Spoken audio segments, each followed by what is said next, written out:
Together we pray to Allah Ta'ala. 5 times a day, it's a duty upon us, so never. Bismillah wassalatu wassalamu ala rasulillah wa ala alihi wa sahbihi ajma'in. Rabbi shrah li sadri wa yassir li amri wahlul 'uqdatam min lisani yafqahu qawli. Amma ba'd. Assalamu alaikum warahmatullahi ta'ala wabarakatuh. Waalaikumsalam warahmatullahi ta'ala wabarakatuh. Nandito po tayo ngayon sa programang Ang Discover Islam. Ang Discover Islam ay mapapanood po sa Sky Cable ni Rauslam TV Channel 50. Ito po ay every Saturday 4 to 6 p.m. Inshallah ta'ala. Ako po ang host ngayon, si Nizar Hamid. Ang ating guest speaker po ay si Brother Omar Gonzales, isa po siyang former seminarian. So, mga viewers namin, kung meron po kayong tanong or mga questions, dyan lang po sa screen ng TV ang aking number. Mag-text lang po kayo kung may mga question kayo about sa topic ngayon. Ang ating topic ngayon ay ang basic principles. Nung nakaraang Sabado, nasimulan natin ang pagbigay ng kaalaman sa Islam about sa limang haligi ng Islam. Five pillars of Islam, ano ang Islam, sino Allah, sino si Muhammad, sino ang mga Muslim, ano ang Quran. Ngayon inshallah ta'ala, papatuloy ni Brother Omar ang kanyang topic nung Sabado, yung basic principles of Islam. Pero bago natin i-continue ang topic na yun, magtanong muna ako kay Brother Omar kung bakit siya nagbalik Islam. At paano niya nakuha ang Islam? Paano siya nakapunta sa Islam? Inshallah ta'ala, Brother Omar. Alhamdulillah. Bago pong lahat, ang ating pagbati ng kapayapaan, the universal greeting of peace. Siyempre po, una sa lahat, ang ating pong pagpupuri, pagluwalhati, pasasalamat sa ating dakilang tagapaglikha, ang Allah. Kung hindi po siya kagustuhan, wala po tayo dito. So, Alhamdulillahi Rabbil Alamin. Praise be to Allah, the cherisher and sustainer of the world. Ilabati po namin kayo ng pagbati ng kapayapaan. Assalamualaikum warahmatullahi ta'ala wabarakatuh. Nang ibig pong sabihin, ang kapayapaan at pagpapala ng Allah ay sumaininawa. Tulad po na inyong mababasa o binabasa sa New Testament of the Bible, in the Gospel according to John, chapter 20, verses 19, 21, and 26. Tatlong verses po sa isang chapter ng New Testament of the Bible, Gospel according to John. Nang tumayo si Jesus sa gitna ng kanyang mga disipulo, binati po niya ang kanyang mga disipulo. Sa wikang English po na binabasa natin sa King James Version of the Bible, ang sabi ni Jesus Christ, "Peace be unto you." Yan po yung minibika ng mga Muslim. Batian, pandaigdigang batian ng mga Muslim na inyong narinig sa wikang Arabic, Assalamu alaikum. So, ang katanungan po ng ating kapatid, ng ating host na si Brother Nizar Hamid ay, bakit daw? Paano ko nakita ang Islam? Paano ako nakarating sa Islam? Dahil kung isipin po natin, mahirap ng araw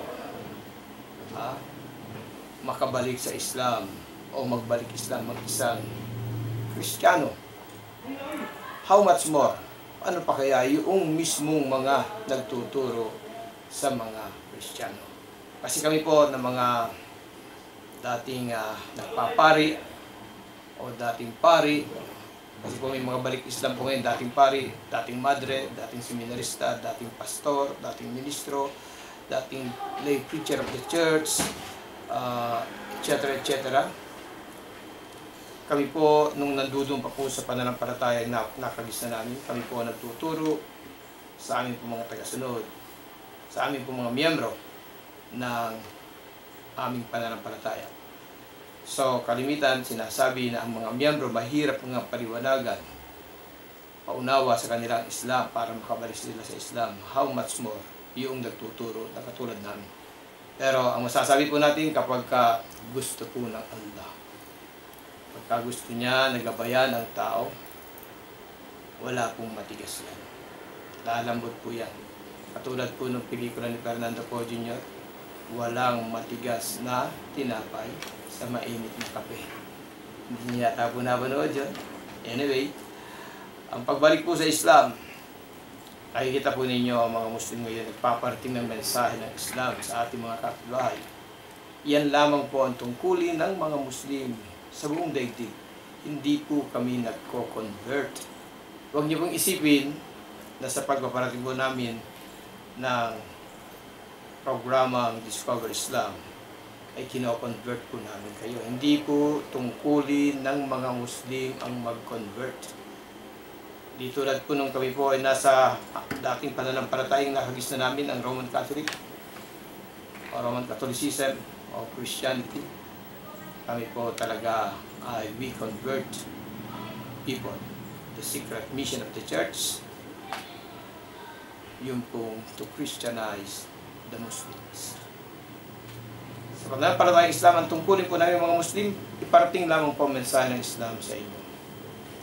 So, ang pagbalik ko po sa Islam ay ito po ay nangyari noong December 28, 1987 habang ako po ay nagtatrabaho sa Buraida Al-Qasim, Saudi Arabia.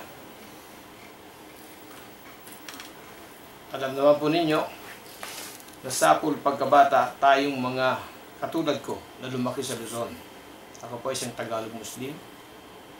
At sa ating po mga sinasabing Kristiyano ng bansang ito, ang ating pong pananaw nakatuon lagi sa United States of America. Pangarap natin, paglaki natin, pupunta tayo sa Amerika, maghahanap buhay tayo, yayaman tayo, green pasture. Pero ewan ko po ba, 1980, inihatid ako ng tadhana sa Saudi Arabia habang nakasakay po sa aeroplano. Tinatanong ko ang dakilang tagapaglikha, Diyos ko, Jesus, bakit po dito niyo ako dadalhin sa Saudi Arabia, sa bansang hindi naman kayo kinikilala? Kalaban po namin ito, di ba, right? Aming paniwala po eh. Bakit niyo ako dadalhin dito sa bansang ito na hindi naman kayo kinikilala? Ha? Hindi nila kayo kinikilalang Diyos, tagapaglikha, the Savior. So, pagdating ko po ng Saudi Arabia, before the end of 1987, ayun po, nakabalik po ako sa Islam. Paano nangyari yun? Sa amin po sa seminaryo ng mga panahon yun, nang kami po ay nasa loob pa ng 4 na sulok ng seminaryo, ang turo po sa amin ng aming mga gurong pari, halimbawa po ito, ang paraan ng pagpapalaganap nila ng mga Muslim ng kanilang pananampalataya sa pamamagitan ng espada. The way they propagate the religion is through the sword. Yan po ang turo sa amin. Sa madaling sabi, pwersahan.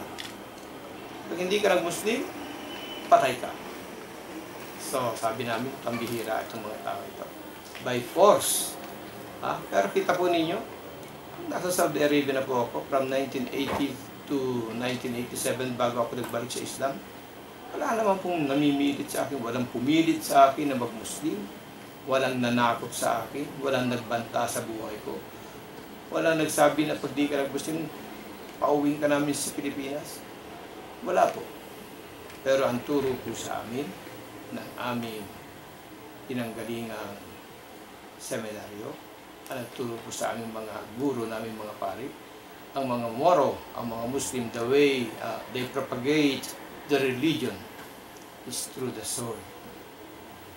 Kung babalikan po natin ang kasaysayan ng ating bansa, makikita po natin na ang mga foreigners na tumungtong sa lupa natin, umapak sa ating bansa, wala po kayong makikita na o mababasa sa kasaysayan ng ating bansa na Muslim army from Indonesia or Muslim army from Malaysia or Muslim army from Saudi Arabia invaded the country.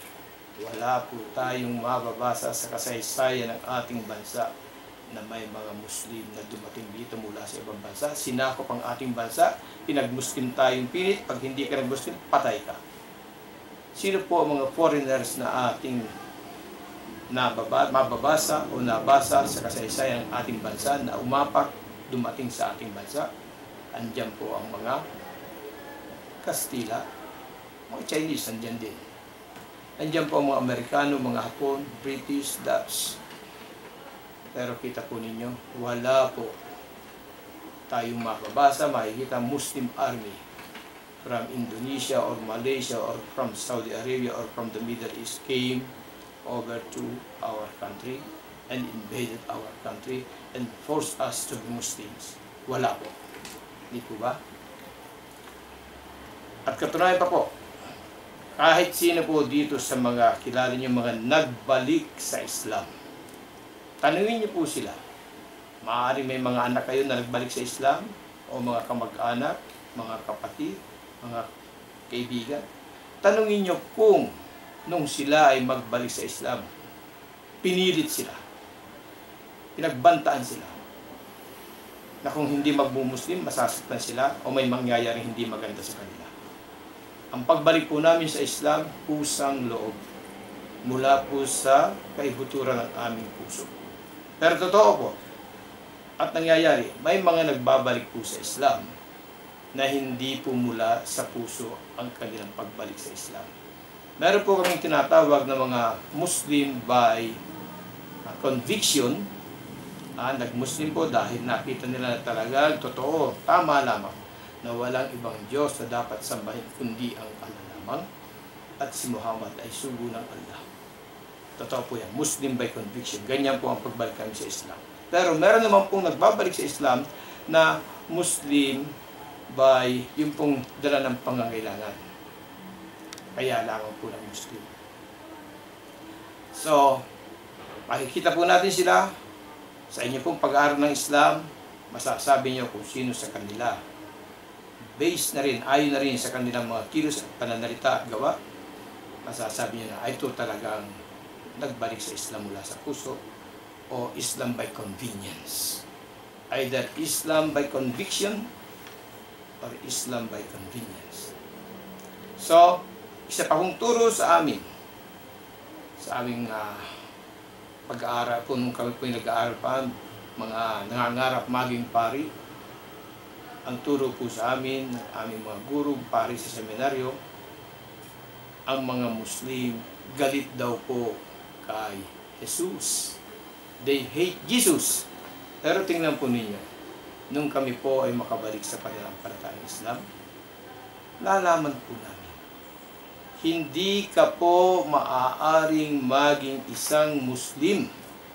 Huwag mong tawaging Muslim o huwag mong sabihin ikaw ay isang Muslim. Huwag mong sabihin na ako ay Muslim kung ikaw po ay hindi nagmamahal, hindi gumagalang, hindi naniniwala sa mga himala na ginawa ni Jesus sa kapahintulutan ng Allah. Hindi ka naniniwala sa miraculous birth of Jesus, hindi ka naniniwala sa kanyang aklat na dala, ang aklat na kung tawagin sa Arabic ay Injil or Gospel in English, hindi ka pala po masasabing isang Muslim if you don't love, respect, honor Jesus Christ. Kasi po na magbalik po kami sa Islam, ang bukang bibig ng aming mga kamag-anakan, bakit mo iniwan si Jesus? Ganyan po sinasabi sa amin, Father. Bakit mo iniwan si Jesus? Hindi po namin iniwan si Jesus. Ang katotohanan, the more minahal po namin si Jesus Christ, the more ginalang po namin siya, the more pinaniwalaan po namin ang mga himala na ginawa niya. Pero hindi po mula sa kanyang sarili, kundi sa kapahintulutan ng dakilang tagapaglikha. Dahil mismo si Jesus na rin po nagsabi sa Biblia, sa Ebanghelyo ayon kay Juan, Kapitulo 5, kung hindi pa ako nagkakamali, versikulo 30, kung hindi pa ako nagkakamali, sinabi ni Jesus, I of my own self can do nothing. Kung sa ganang akin lang, wala akong magagawa. Kaya anumang himala na ginawa ni Jesus, with the permission of Allah, subhanahu wa ta'ala. Isa pa po na may dadagdag ko tungkol kay Jesus Christ, pansinin po ninyo, outside Christianity, sa labas po ng Kristyanismo, it is only in Islam, sa Islam nyo lamang po, you will see, makikita ninyo na si Jesus ay kinikilala kasama ang kanyang ebanghelyo. Pero sa mga sinasabing mga ibang relihiyon na halimbawa yung pong Buddhism, kinikilala ba nila si Jesus Christ? Hindi po. Yung sinasabing Hinduism, kinikilala ba nila si Jesus Christ? Hindi po. Yung sinasabing religion Taoism, kinikilala ba nila si Jesus Christ? Etc. etc. It is only in Islam. Sa Islam po lamang makikita ninyo ang pagtanggap, pagmamahal, paggalang ng mga Muslim kay Jesus. At katunayan, kasama po sa tinatawag na 5 haligi ng Islam, o sa tinatawag po na 6 na artikulo sa pananampalatayang Islam, inside the 6 articles of faith, to be a Muslim, kailangan maniwala ka sa mga propeta, kabilang na dyan si Jesus Christ. Dahil kung hindi mo sila paniniwalaan, you can never be a Muslim. Don't say, kung nyo sabihin Muslim.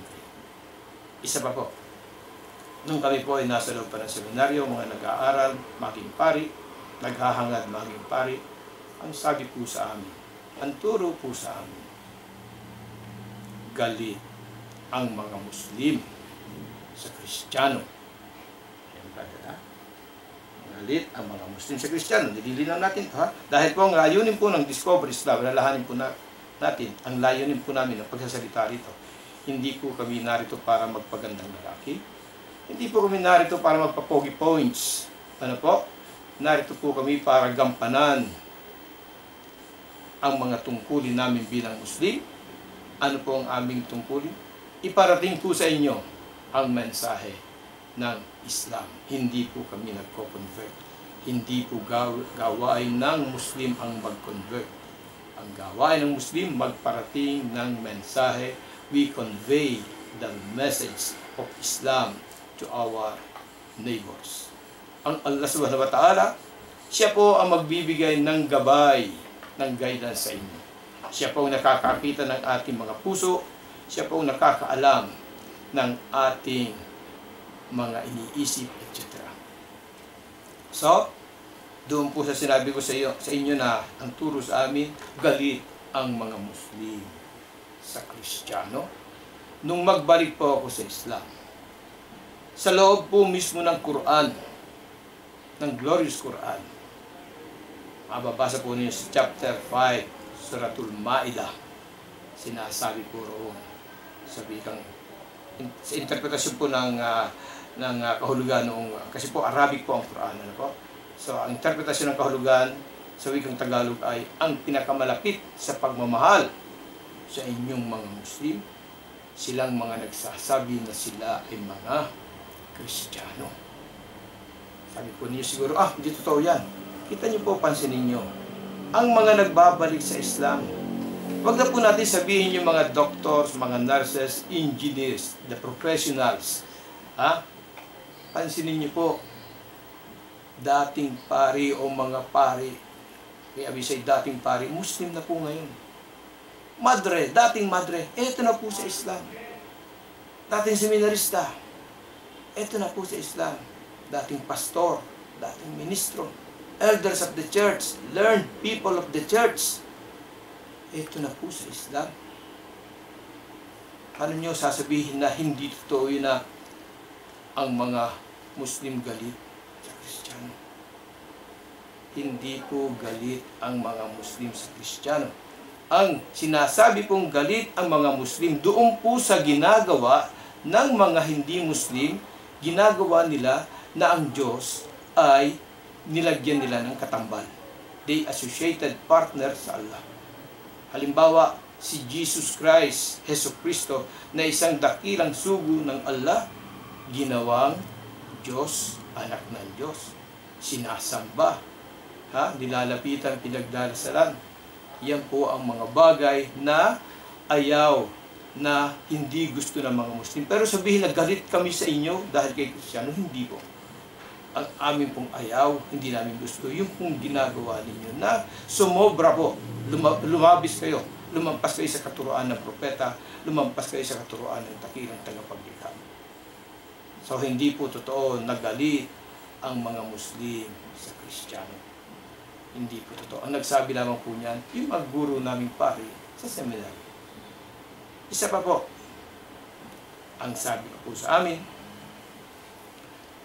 ang Propeta Muhammad sallallahu alaihi wasallam, siya daw po ang Diyos ng mga Muslim. Kaya po sabi ko po, pambihira itong mga taong ito.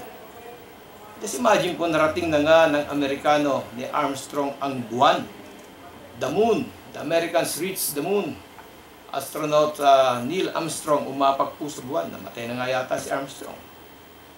Pero ang mga Moro daw po, ang mga Muslim, ang Diyos nila si Muhammad. Kaya sabi ko, pambihirang mga tao. Walang utak. Bobo.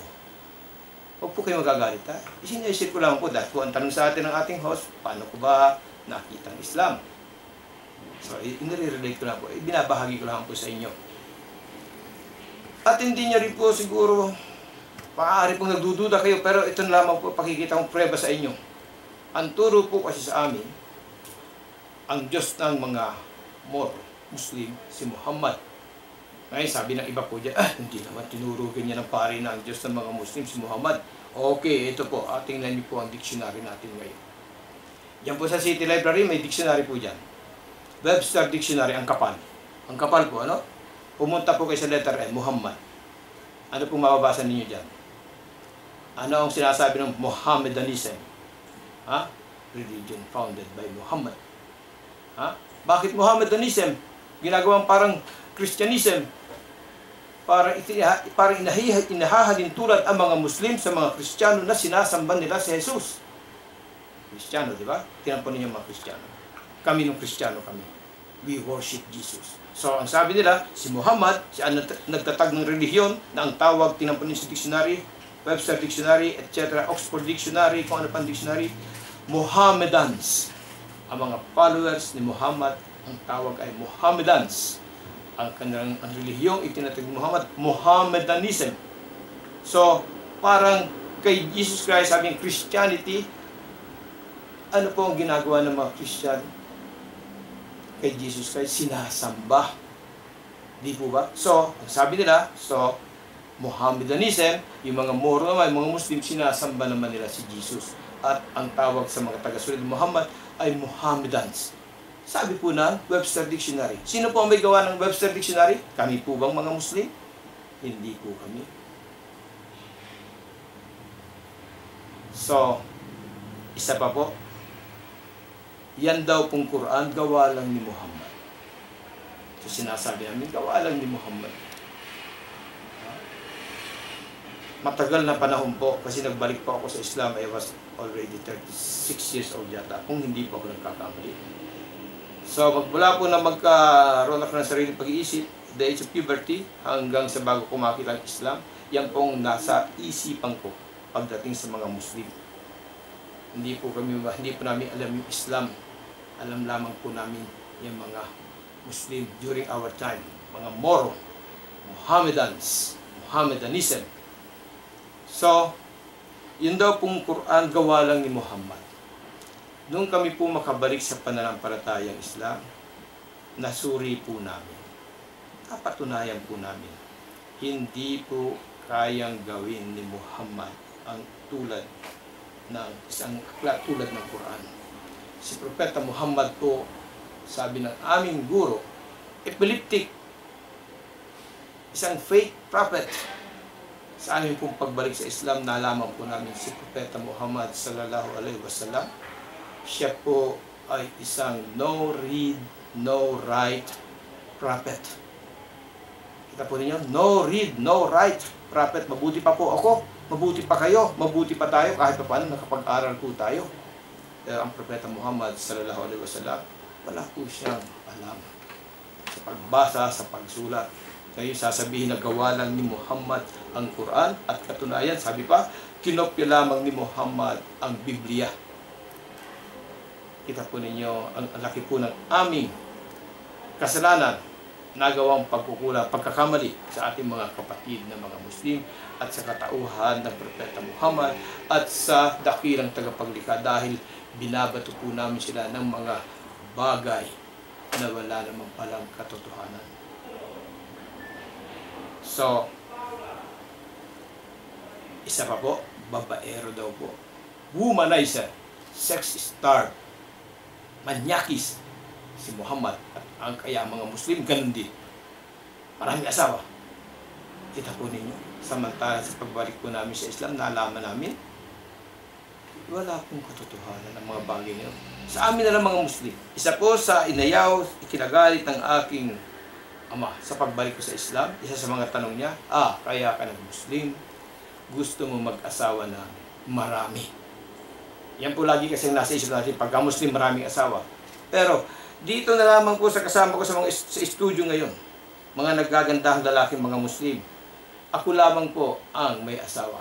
Ito pong mga kasama ko rito ngayon, kung makikita nyo lamang, ipopokus ang ng camera, ipopokus sila sa camera, mga binata po itong mga kasama ko po rito. At kung ang layunin ko po, kaya ako nag-Muslim para lamang mag-asawa ng marami, hindi po ako magmumuslim. Kung ang pag-uusapan halimbawa dahil sa gusto ko mag-asawa ng marami, brother, hindi ako magmumuslim. Bakit? Ang Muslims, pagka ikaw Muslim, ang pag-aasawa hanggang 4 lang. Ang sabi ng Allah subhanahu wa ta'ala sa glorious Quran, ayon po sa interpretasyon ng kahulugan sa wikang Tagalog, mag-asawa kayo ng 2. Ibig sabihin, after 1, 2. If you fear that you cannot be fair, o ipagpatuloy ko po, mag-asawa kayo ng 2, 3, 4. Subalit, kung hindi ka, natatakot ka na hindi ka magiging makatarungan sa kanila, 1 lang. Samantalang sa pananampalatayang pinanggalingan ko po, hanggang kaya mo, sumigi ka. Halimbawa po natin ang dating Pangulo ng ating bansa, si Joseph Estrada. Ilan po ang kanyang asawa? Ilan po? Pero ba't hindi po ninyo napapansin? Ang nakikita lagi natin mga Muslim. Si Abdulaziz Padilla, nung siya ay isa pang Rowin Padilla, ilan ang kanyang asawa o inaasawa? Pero hindi natin napapansin. Ang mata natin nakapokus, nakatuon lagi sa mga Muslim. At marami pa po sa atin dito sa kapaligiran natin. Kabilang sa mga nanonood po ngayon, palihim silang napapaaray siguro sa sinasabi ko. Sinasabi nilang isang asawa, pero marami silang mga etc. Marami pa po. So sa pagbalik po sa Islam, na-reconcile ko po ang lahat ng ito. Paano ko po nakita ang Islam? Simpleng-simple ng brother. Before, that was December 28, 1987 when I reverted to Islam. Nakita ko lamang po sa television ng Saudi Arabia. Kasi po yung Saudi Arabia, nung panahon namin may 2 channel po. Arabic channel, English channel. Every prayer time, tuwing darating po ang oras ng pagdarasal sa Saudi Arabia, anumang ganda ng pinapanood yung programa o pinapalabas sa programa, kinakat po yan, ini-stop, tinitigil po yan, para lamang isingit, ipaalaala sa mga nanonood, sa mga tao na oras na ng pagdarasal. 5 beses po nagdarasal ang mga Muslim sa maghapon. Maliban po rin sa unang dasal, yung tinatawag na Fajr, in Arabic, the dawn prayer, o tinatawag nila ito sa atin po na subu. Ang mga sumusunod na dasal tulad ng Zuhur, Asar, Maghrib, Isya. Kasi po gising na po ang mga tao niyan. Ano mang ganda ng palabas, ini-stop ang program, i-announce na ang pagdarasal. Dumating na. Oras na ng pagdarasal. Sa wikang Arabic, marinig po din yung lakad, Hana al-an salatul Maghrib fi Burida. For example, now it is time for prayer in the Burida area, kung saan ko po nakita Islam. Pero mula po 1980, hanggang bago po dumating sa atin ang ang sikat ng Islam o the dawn of Islam sa akin. Ginagawa po namin noon sa television namin, sa aming recreation hall, pinapatay lamang po namin. Kasi sabi namin, kalokohan yung sinasabi ng walang katotohanan. Pero just imagine po, every day, day in, day out, sasabihin nila ang bagay na yan. Hindi mo na makukuhang patayin pa ang television. So sabi na lang namin na, yaan nyo na lang, wag na lang natin pansinin. So parang dineded mo lang namin kung ano sinasabi niya. Pero dumating po 1987. Ewan ko, napatuon ang tingin ko doon sa TV monitor. Nagkataon po ang inilabas. Lagi naman po inilalabas yan. Ewan ko po ba dahil siguro yun ang oras. Yun ang oras para mamulat ang aking mga mata. Mahusan ang aking isipan, ang aking puso, ang aking buong pagkatao sa Islam. Andun po dumating oras ng sala. Inistap ang program. Lakad hana al-an salatul maghrib fi Burayda. Now it is time for prayer. Maghrib prayer in the Burayda area. That was in Saudi Arabia. Pagkatapos po niya, sinusundan po nila ng mga verses from the Quran in Arabic na mayroon po namang translation niya o may caption niya sa English. O nilalagyan nila ng mga sayings of the Prophet, mga hadith. Ano po? So, lumabas po rin yung kalima. Yung pong La ilaha illallah. Kita po niyan, malimit yung marinig. La ilaha illallah Muhammad Rasulullah. May caption po yan sa baba. There is no God but Allah, and Muhammad is the messenger of Allah. Yung pong ibig sabihin ng La ilaha illallah. There is no God but Allah, Muhammad Rasulullah, and Muhammad is the messenger of Allah. Bigla pong nag-flashback ang isip ko sa seminary life. Bigla pong yung aking pong alaala dumating po ron sa nung panahong naroon ako sa loob ng seminaryo na tinuturuan ng mga pare. Nag-aaral po maging pare. Naghahangad maging pare. Sabi po ng aking isip, pag-flashback, sabi ni Father, ang Diyos nila si Muhammad. Pero bakit dito sa TV monitor? Ang liwanag ang sinasabi, there is no God but Allah, and Muhammad is the messenger of Allah. Maliwanag po na sinasabi rito, ang Diyos nila ang Allah, si Muhammad, isa lamang sugo. Bakit po napakahalaga sa akin? Dahil po natulad na sinabi ko sa inyo kanina, sa loob po ng seminaryo nung panahon namin, ang turo po sa amin, ang Diyos ng mga Moro, ng mga Muslim, si Muhammad. Kaya sabi namin, pambihira itong mga Moro, itong mga Muslim. Narating na ni Armstrong, narating na ng Amerikano ang buwan, pero ang Diyos nila, si Muhammad pa rin, tao. Pero kita po ninyo, nang binuksan ng dakilang tagapaglikha ang aking puso, ang aking isipan, ang aking buong pagkatao, ang aking tenga, aking mga mata sa Islam. Isang salita lamang po, Allah, bumukas po ako.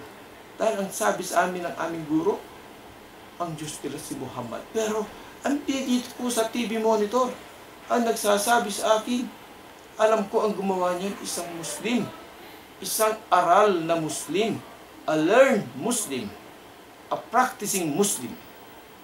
Di po ba? So, para pong biglang may ilaw sa aking isipan, sa aking ulo, utak, umilaw po, parang bumbilya, tinatanong ako, sinasabihan ako, who is in the right position? In English pa po. English pa. Who is in the right position to tell you about Islam? Your professor priest in the seminary, na hindi naman Muslim?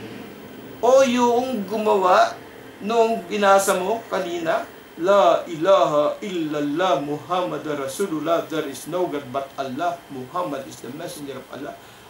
Isang Muslim ang gumawa, isang aral na Muslim, may kaalaman sa kanyang pananampalataya, may kaalaman sa Islam, at isang practicing Muslim, isinasagawa niya ang pinag-uutos ng Quran at ng Sunnah, o sa madaling salita, ng Allah at ng Propeta.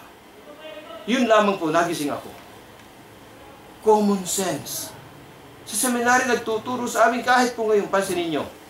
Di ba? Malimit na nalaman nyo tungkol sa Islam, tungkol sa Muslim, ang nagsasabi, yung mga, halimbawa yung mga media, o yung mga tao na hindi naman mga Muslim, sasabihin pa mga Muslim terrorist. Sa inyo narinig, sino nagtuturo sa inyo? Hindi Muslim. Ganyan po sa amin. Nagtuturo sa amin ng tungkol sa Islam, tungkol sa Muslim. Hindi Muslim ang mga guru naming pari. Kaya, who is in the right position to tell me about Islam? Or who is in the right position to tell you, to bring to you the message of Islam? Yung pari na hindi naman Muslim o kami na mga Muslim na alhamdulillah kahit papaano po may kunting kaalaman sa Islam. And the rest was history. Kaya po nakabalik ako sa Islam. Pero, bago ko po iniwan ang seminaryo, nung panahong lumabas na po ako ng seminaryo, hindi ko na po pinagpatuloy ang pagpapari. At that time, ang aking pong dinarasal na lamang lagi, dahil ako po'y naniniwala na may Diyos naman talaga. Nahirapan na lamang po ako sa seminaryo ng mga panahon nandoon ako na maunawaan sa kabila ng mga sangkatutak na paliwanag sa amin ng aming mga gurong pari pag dumarating po kami sa aming pag-aaral ng tinatawag na Trinity. The mystery of the Holy Trinity. Alam niyo po bang ibig sabihin ng Trinity? Yan po ang katuruan ng simbahan na ang Diyos ay iisa. May tatlong persona. Diyos Ama, Diyos Anak, yun nga si Jesus, at Diyos Espiritu Santo. Wag mong sabihin tatlong Diyos. Don't say three gods. Say only one God. One God. Three persons. Holy Trinity. Na mismo ang Pope, kahit ang Papa, sinong Papa ngayon? Pope Francis, kahit daw po ang Pope, sabi sa amin ng aming mga gurong pari, hindi maipapaliwanag ng lubos, ng sapat dahil kaya nga tinatawag na mystery of the Holy Trinity. Ang hiwaga ng banal na Trinidad. Nung lumabas po ako sa seminaryo, gulo na pong isip ko sa bagay niya. Nag-shake na po ang belief ko. Ha? So, seminary po ay hindi na po para sa akin. Pero nung iniwan ko po ang seminaryo, may isa po akong dinala mula sa seminaryo. Dala-dala ko hanggang makarating ako ng Saudi Arabia. I believe there is God. I believe in the God of Abraham. Yan lamang po pinanghahawakan ko noon. Hindi na po ako masasabing Kristiyano noon. Kung pagbabatayin natin yung susundin dapat isasagawa ang kautusan ng simbahan, hindi na po ako namumugpisal. Hindi ko na po matanggap yung sinasabing confession in the confessionary box. May kasalanan ka, ikumpisal mo sa pari, yung pari, mananalangin para sa iyo, hingi ng kapatawaran para sa iyo sa Diyos. Ako po, kung manalangin, kung humingi ng kapatawaran, I confess to God of Abraham direct. Ganun na po nangyari sa akin. Hindi na po ako masipag o lagi nagsisimba. Wala na po, nabago na po ang aking buhay, natuto na ako ng mga nightlife, natuto na po ako ng buhay sa labas, ibang-iba sa buhay sa seminaryo. Pero, ang naiwan po sa akin, I believe in the God of Abraham. Kaya po siguro, yan ang dahilan kung bakit iginabay ako ng Allah sa Islam. Dahil sa kabila ng lahat na iniwan ko ang pagpapari, naniwala pa rin ako na may Diyos, at yung Diyos na yun, yung Diyos ni Abraham. Sa pagbalik po namin sa Islam, nalaman namin po na ito pala pong si Propeta Muhammad sallallahu alaihi wasallam. Kahit po sa Biblia, sa pagsusuri natin, makikita po natin yan, Muhammad in the Bible. Malalaman po natin na si Propeta Abraham, ang Propeta Muhammad sallallahu alaihi wasallam, siya po ay buhat kay Propeta Abraham. At si Prophet Jesus po, buhat din kay Prophet Abraham. Kaya nga po sinasabi natin, di ba? Father of many nations. Mababasa niyo sa Biblia, si Prophet Abraham. So, yan po ang mahaba-habang paliwanag, pagkikwento kung paano po narating nakita ang Islam. So, dumating na po yung panahon sa akin na nabuksan ang isipan, may mga katanungan ako, bakit ganun? Sabi ko, hindi naman mga Muslim ang pumatay kay Jesus. Kasi ayon po sa kwento sa Biblia, si Jesus ay pinatay, ipinako sa krus na matay. Ayon sa Biblia. Katunayan, kahapon po, Biyernes Santo, ginunita ng simbahang Katolika, Romano Katolika, ang pagkamatay ni Jesus. Ang buong simbahan sa daigdig ng Roman Catholic, ginunita nila ang kamatayan ni Jesus sa krus. Pero sabi ko, hindi naman mga Muslim ang pumatay kay Jesus. Kung totoo yung kwento sa Biblia na si Jesus ay pinatay, napatay. Pero bakit ganun na lamang po ang itinuro sa amin ng simbahan, ng aming mga guro? Itinuro namin galit sa mga Muslim.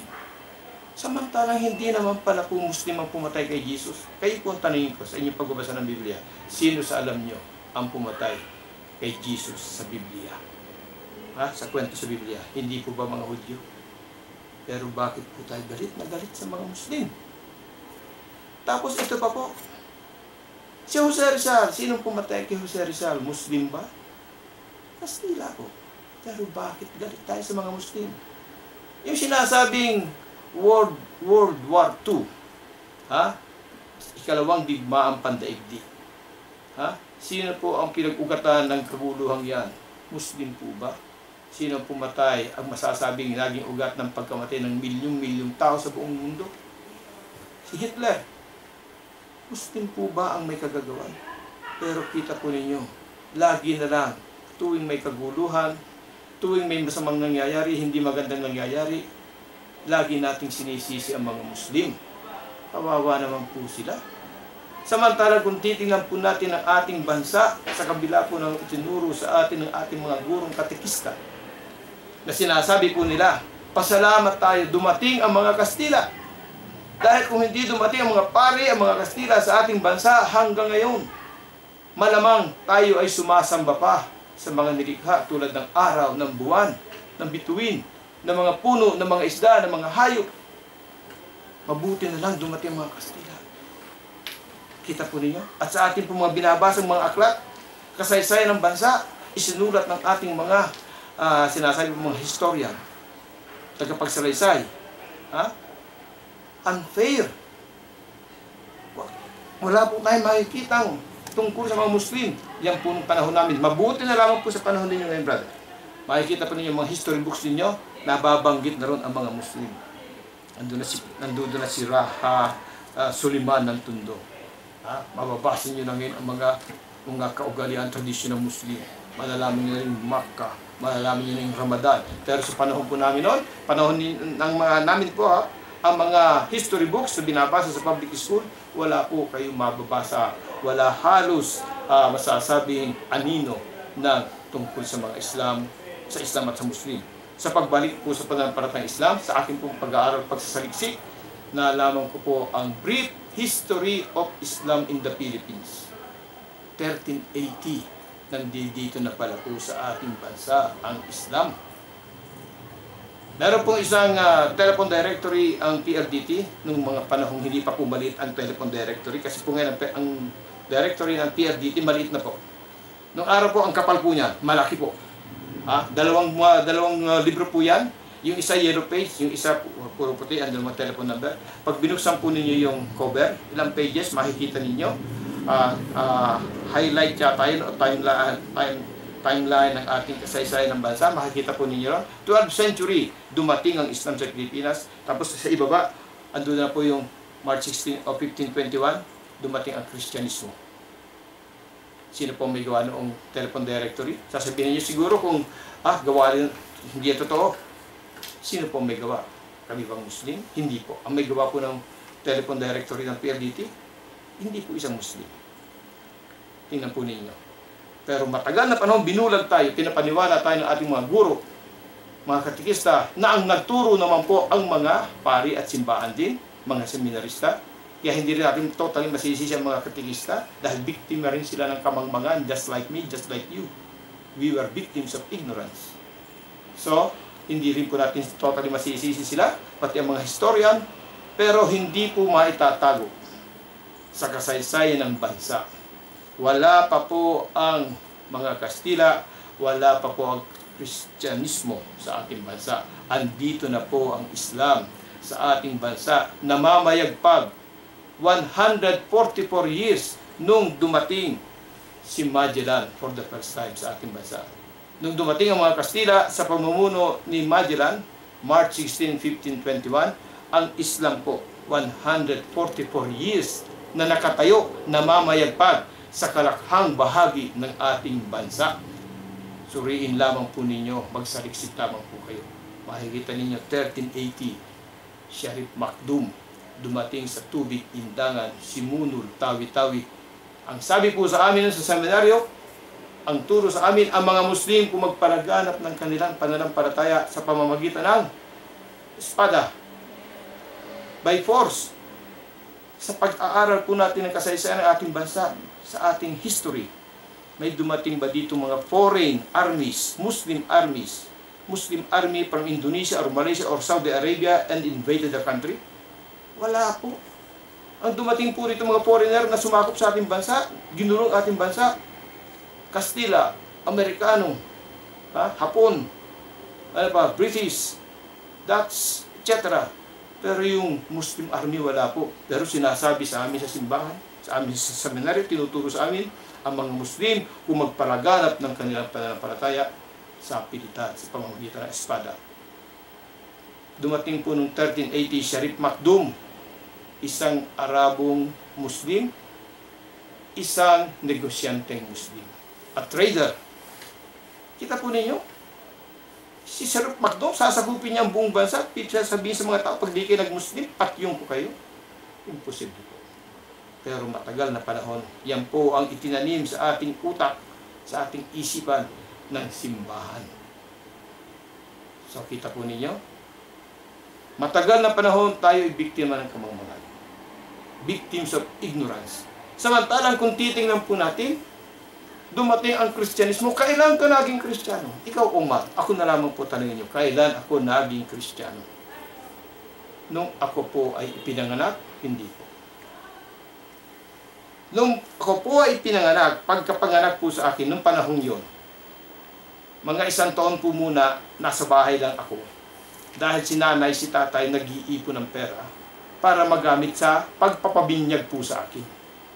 Sa pagpapabinyag po, kailangan ang kunting handaan, kailangan ang kunting gastos dahil pambili ng damit na isusuot ko at ng magulang ko. At kailangan din ang pera, ibabayad po sa pari sa pagbibinyag sa akin. So mga 1 taon, pagkasilang ko, nasa bahay ako. Pagkaraan ng mga 1 taon, yan po ang normal practice ng panahon namin. Dinala na ako ngayon sa simbahan ng magulang ko, isang sanggol. Bininyagan ako. Doon po ako, doon tayo naging Kristiyano. Doon po tayo naging Kristiyano. Ang tanong, nung pong panahon na tayo ay nasa sinapupunan ng ating nanay, nandiyan pa po tayo sa loob ng ating nanay, ano po tayo? Kristiyano?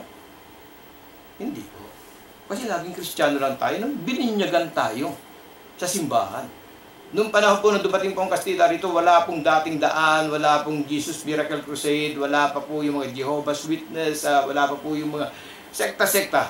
Ang dumating po rito sa atin ay Roman Catholic. Dahil po yung mga sinasabi natin, mga Protestant, yung po mga dating daan, etc., etc., offshoot lamang po yan. Galing po lahat yan sa Roman Catholic. Roman Catholic po nagsimula lahat yan. So, nung dumating po Roman Catholic dito sa ating bansa, Roman Catholicism, eto na, nasakop na ang ating bansa, bininyagan na ang ating mga ninuno na Christianized na. Kami iniluwan ng aming nanay, bininyagan. Naging Kristiyano. Ang tanong, nung oras, nung panahon, kayo po, ako, tayo ay nasa sinapupunan ng ating nanay. Ano tayo? Kristiyano? Hindi. Nung panahon, oras na unti-unti lumalabas tayo sa sinapupunan ng ating nanay, ano tayo? Kristiyano? Hindi rin po.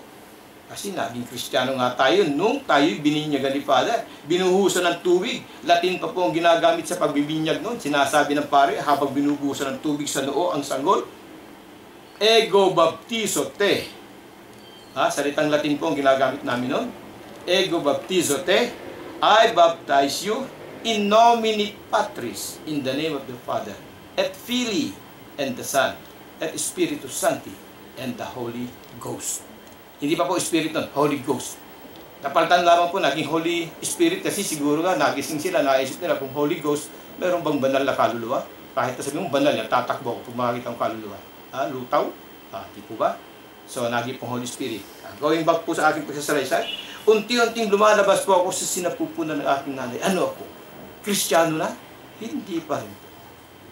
Dahil laging Kristiyano lamang po ako at kayo, tayo, nung binuhusan ng tubig, bininyagan ni Father.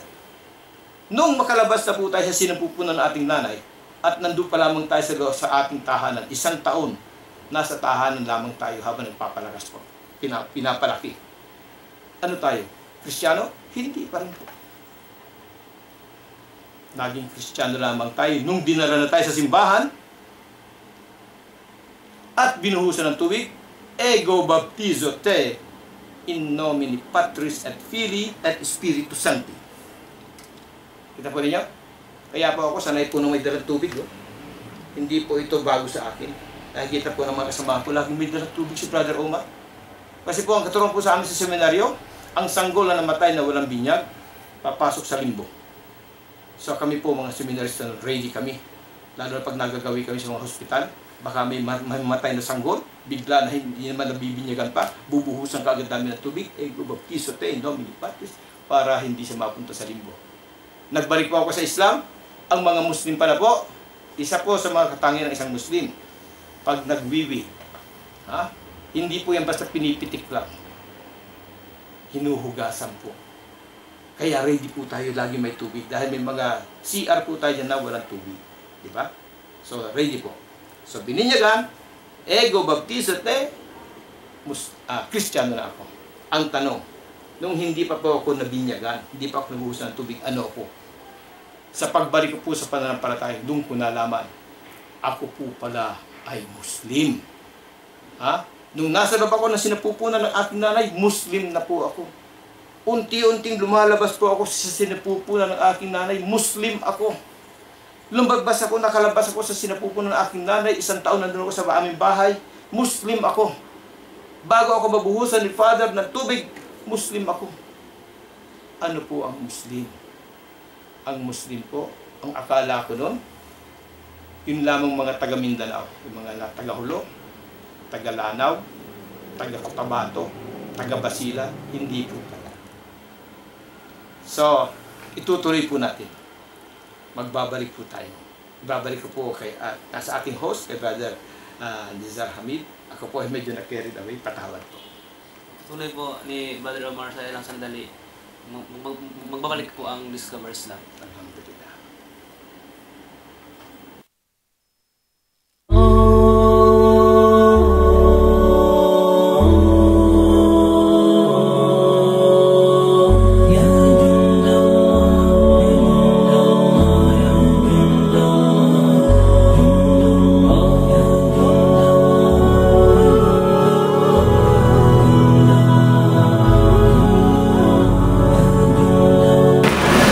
Assalamualaikum.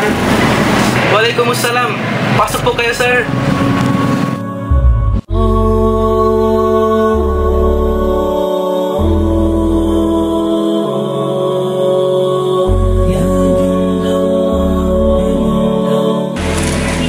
Sir, ano po ba yung mga available books dito? Ang mga libro na binibenta ng Dakwa Corner Bookstore ay patungkol po sa Islamiko. Katulad ng Sharia, Islamic Jurisprudence, Fiqh at mga general Islamic books. Meron din kaming libro patungkol sa Aqidah and Creed at Holy Quran and Quranic Sciences at mga Noble Hadith and Hadith Sciences, Sirah and Biographies at Stories and History ng Islam. Meron din kaming mga libro para sa mga bata, children books, du'as and supplications, motivational and manners. Meron din kaming non-Islamic books at available din po sa Dakwa Corner Bookstore ang CD, DVD lectures ni Mufti Menk at Dr. Bilal Phillips at iba pa. Available din po sa amin ang Islamic Signature T-shirts, Islamic dress katulad ng gamis para sa lalaki, abayan naman para sa babae. Salamat po sa information po, sir. Kunin ko na po ito.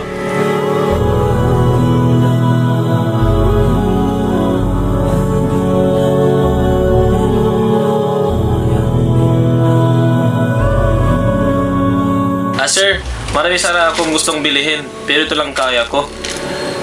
Saan po namin kayo makukontak? Makontak nyo po ang Dakwa Corner Bookstore sa Facebook account namin. At may telephone number po kami, 926-5284. Or sa cellphone number namin, 0926-778-0314. Pwede po ba mag-order through Facebook? Opo, nasa Facebook page namin ang mga available books. Pwede po kayo mag-order ng books through Facebook. Mag-message lang po kayo sa amin para sa mga dagdag na impormasyon. Sokran po, jazakallahu khairan. Jazakallah khairan din po. Feel free to contact us.